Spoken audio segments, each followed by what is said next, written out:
ब्राह्मण वोट, क्योंकि 2007 में ब्राह्मण कहता है कि 2007 में हमने बहुजन समाज पार्टी को टेस्ट कर लिया था कि बहुजन समाज पार्टी में ब्राह्मणों का हित सुरक्षित है और उनको उसमें लाभ भी मिलता है, ऊंचे ऊंचे पदों पर बैठने का मौका मिलता है। और ब्राह्मण समाज की जो केमिस्ट्री है बहुजन समाज में मिलकर काम करने की एक अलग रीति है। नई पीढ़ी में युवा में सब बहन जी के साथ हैं, क्योंकि इस पीढ़ी में कुछ जॉब वगैरह भी नहीं हुई हैं। आपने देखा होगा जब से भाजपा सरकार आई है तब से एक जॉब भी नहीं निकली है, इसलिए सब बहन जी को सपोर्ट करना चाहिए। हमारे हिसाब से जो दलित ब्राह्मण समझना हमारी भाषा, जो दलित ब्राह्मण है वो सब बहुजन समाज पार्टी के साथ। आपका कहने का मतलब है जो शोषित है, जो पीड़ित है, वो ब्राह्मण बहुजन समाज पार्टी। यस बिल्कुल सही।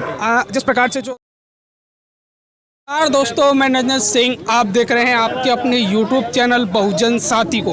दरअसल आपको बता दें, आज हम वहाँ पहुँचे हैं उत्तर प्रदेश के इटावा में, जहाँ इटावा में ब्राह्मण सम्मेलन हुआ था। काफ़ी संख्या में भीड़ भी उड़ी थी, लेकिन प्रोग्राम खत्म होने के बाद हम जनता से जानने की कोशिश करते हैं, बहुजन समाज पार्टी के वर्करों से जानने की कोशिश करते हैं कि उनका क्या राय है इस ब्राह्मण सम्मेलन को लेकर। सर, आपका नाम क्या है? हरविलास सिंह एडवोकेट जी, हमारे साथ सम्मेलन हुआ है, उसको लेकर आप क्या कहना चाहोगे? हम ये कहना चाहते हैं कि जो प्रबुद्ध वर्ग है, सर्व समाज का जो भी प्रबुद्ध वर्ग है, आज सारा गांव गली से निकल के यहाँ आया है और उसने बहुजन समाज पार्टी की सत्ता को बनाने का ये संकल्प भी लिया है।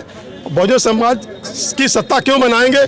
उसमें लूट खसूट भ्रष्टाचारी नहीं होती है। सारा समाज एकजुटता से होकर अपने काम में मजबूत होकर और सत्ता के पक्ष में होकर के वो बहुजन समाज पार्टी के हित में काम करने के लिए तैयार है। आपको ब्राह्मण वोट क्यों दे? हमें ब्राह्मण वोट, क्योंकि 2007 में ब्राह्मण कहता है कि 2007 में हमने बहुजन समाज पार्टी को टेस्ट कर लिया था कि बहुजन समाज पार्टी में ब्राह्मणों का हित सुरक्षित है और उनको उसमें लाभ भी मिलता है, ऊंचे ऊंचे पदों पर बैठने का मौका मिलता है। और ब्राह्मण समाज की जो केमिस्ट्री है बहुजन समाज में मिलकर काम करने की एक अलग रीति है, इसलिए ब्राह्मण समाज हमें वोट देना चाहता है। आगे भी हमारे साथ कुछ युवा हैं। क्या नाम है भाई साहब? मेरा नाम सरबजीत सिंह आर्य है। सरबजीत सिंह आर्य हैं। जो ब्राह्मण सम्मेलन हुआ है उसको लेकर युवाओं में क्या राय है? युवाओं में नई पीढ़ी में युवा में सब बहन जी के साथ हैं, क्योंकि इस पीढ़ी में कुछ जॉब वगैरह भी नहीं हुई हैं। आपने देखा होगा जब से भाजपा सरकार आई है तब से एक जॉब भी नहीं निकली है, इसलिए सब बहन जी को सपोर्ट करना चाहिए। आगे भी हमारे साथ मौजूद है। क्या नाम है भाई साहब? अपना नाम ईश प्रकाश तिवारी है। ईश प्रकाश तिवारी जी हैं। तो जिस प्रकार से जो आज ब्राह्मण सम्मेलन हुआ है उसमें आपको क्या लगता है, क्या बहुजन समाज पार्टी की सरकार आ सकती है? 100% आएगी। आने वाला समय बहुजन समाज पार्टी का ही है। यहाँ उत्तर प्रदेश में नहीं, पूरे हिंदुस्तान में सरकार आने वाली है बहुत जल्दी। ऐसा क्यों है? ऐसा इसलिए कि बहन जी जो है ना, उन्होंने ब्राह्मण को सबसे ज़्यादा वो दिया है, क्या नाम, सीटें सबसे ज़्यादा अधिक दी है, सांसद सबसे ज़्यादा दिए, वो विधायक सबसे ज़्यादा दिए थे। जब सरकार 2007 में बनी थी तब उन्होंने सबसे ज़्यादा मंत्री बनाए थे, जो आज इतिहास में कभी भी किसी सरकार ने ब्राह्मणों को इतने उच्च पद पे नहीं बैठा था। सपा भी ब्राह्मणों की बात करती है, भाजपा तो ब्राह्मण की कहती है कि हमारे साथ तो पूरी तरह से ब्राह्मण है ही। तो फिर आप बहुजन समाज पार्टी की तरफ कैसे? अपनी मत है, अपनी सोच है। ज़्यादातर ब्राह्मण जो बुद्धिजीवी ब्राह्मण है, हमारे हिसाब से जो दलित ब्राह्मण समझना हमारी भाषा, जो दलित ब्राह्मण है वो सब बहुजन समाज पार्टी के साथ। आपका कहने का मतलब है जो शोषित है, जो पीड़ित है, वो ब्राह्मण बहुजन समाज पार्टी। यस बिल्कुल सही। जिस प्रकार से जो 2022 में सरकार अगर बनती है तो ब्राह्मणों के लिए पहले क्या रहेगा? ब्राह्मणों के लिए बसपा? अरे वो तो बसपा है, जो बहन जी चाहेंगी वो ब्राह्मणों को देगी। सबसे पहले तो आने वाले समय में जो आप पीछे देख चुके हैं 2007 में, उससे आगे होगा ब्राह्मणों के लिए, पीछे नहीं होगा। आगे भी हम जानने की कोशिश करते हैं। क्या नाम है भाई साहब?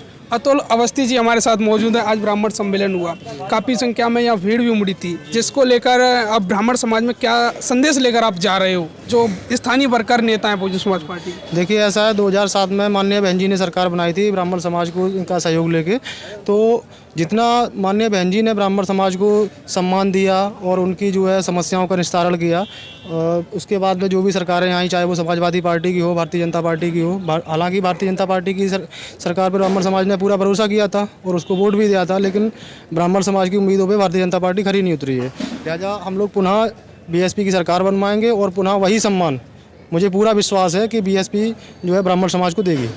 तो जिस प्रकार से जो ब्राह्मण सम्मेलन हो रहे हैं पूरे उत्तर प्रदेश में ही हो रहे हैं, जिस प्रकार जो ब्राह्मण समाज है वो आपको वोट आपको ही क्यों दे, माननीय बहुजन समाज पार्टी को ही वोट क्यों दे? इसलिए देगा क्योंकि यहाँ जो सरकार रही है बीजेपी की, इन्होंने सबसे ज़्यादा इतिहास में पूर्वांचल से लेकर पश्चिम तक पूरे उत्तर प्रदेश में सबसे ज़्यादा ब्राह्मणों के एनकाउंटर और हत्याएं और लूट सबसे ज़्यादा ब्राह्मणों को प्रेरित किया गया है। इसलिए विकास दुबे का जो एनकाउंटर हुआ वो सही है या गलत है? बिल्कुल गलत। जो उन्होंने पुलिस कर्मियों की दिखाया था उसके बाद कुछ और चल रहा है, आने वाले समय में कुछ और आएगा, तो ये तो चलता रहता है ना। तो कम से कम खुशी दुबे का क्या है भाई, ये बताओ। आप थोड़े सामाजिक हो या सोशल हो, आपको तो इतनी होनी चाहिए जगह कि आपको क्या दिख रहा है, क्या खुशी दुबे दोषी है? अब बताओ। अब ये तो न्यायालय और सरकार तय करेगा। वो सिर्फ ब्राह्मणों के लिए भाई साहब, इसमें ब्राह्मणों का ज़्यादातर शोषण हुआ है। 100% भाई साहब, हमारी सोच से आदमी कुछ भी सोचे। इनकी सोच से सबसे ज़्यादा जो उत्पीड़न उत्तर प्रदेश में भाजपा सरकार में हुआ है वो ब्राह्मणों का हुआ है। इस वीडियो के बारे में आप क्या कहना चाहते हैं? कीमती प्रतिक्रिया हमें कमेंट बॉक्स में जरूर दें। इस वीडियो को ज़्यादा से ज़्यादा शेयर करें। वीडियो अंत तक देखने के लिए आप सभी का बहुत बहुत धन्यवाद।